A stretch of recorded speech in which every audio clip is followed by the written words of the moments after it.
Et on commence par cette image forte de 8 femmes ministres qui se mobilisent contre le cancer du sein. Elles ont lancé officiellement aujourd'hui le mois rose, un mois consacré au dépistage de la maladie. C'est Roselyne Bachelot, la ministre de la Santé, qui les avait invitées à son ministère. Nous y retrouvons tout de suite Émilie Emstein.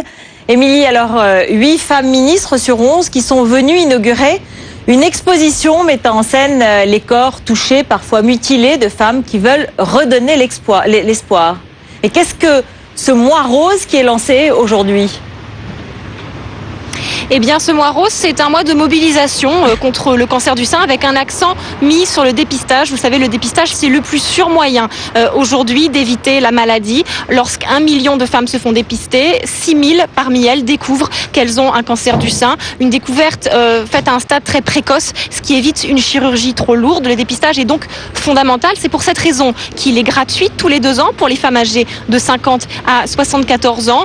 50% des femmes de cette classe d'âge aujourd'hui participent à ce dépistage. C'est 2 fois plus qu'il y a 10 ans, mais c'est encore insuffisant. On estime qu'il faudrait que ce taux de participation soit de 70% pour que ce programme fonctionne réellement, pour qu'il y ait beaucoup moins de cas de cancer du sein en France.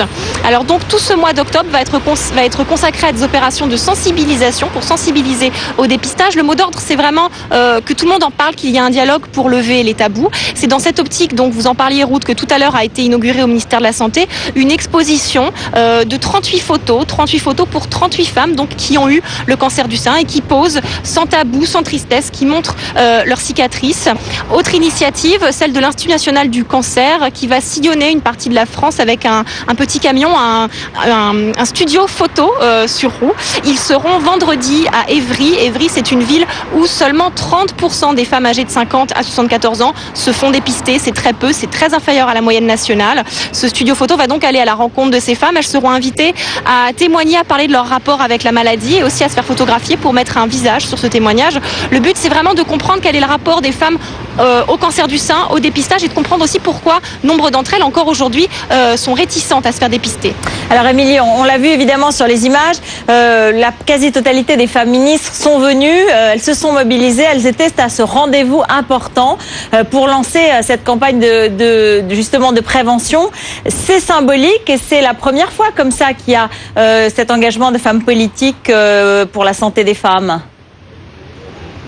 Oui, effectivement, sur les 11 femmes ministres que compte le gouvernement, 8 étaient là. 8 femmes, ça rappelle le titre d'un film. C'est aussi un chiffre symbolique, car on estime aujourd'hui qu'une femme sur 8 sera un jour ou l'autre dans sa vie confrontée à la maladie. Donc 8 femmes, donc je vous les cite: Christine Boutin, Christine Lagarde, Valérie Létard, Rachida Dati, Michèle Alliot-Marie, Christine Albanel, Valérie Pécresse et bien sûr Roselyne Bachelot, la ministre de la Santé, à l'origine de l'initiative. Donc 8 femmes qui ont pris la pause assez brièvement, faute d'agenda surchargé. Les 7 collègues de Roselyne Bachelot ne sont pas restés très très longtemps au ministère de l'Intérieur, juste le temps justement d'inaugurer l'exposition photo dont je vous parlais tout à l'heure.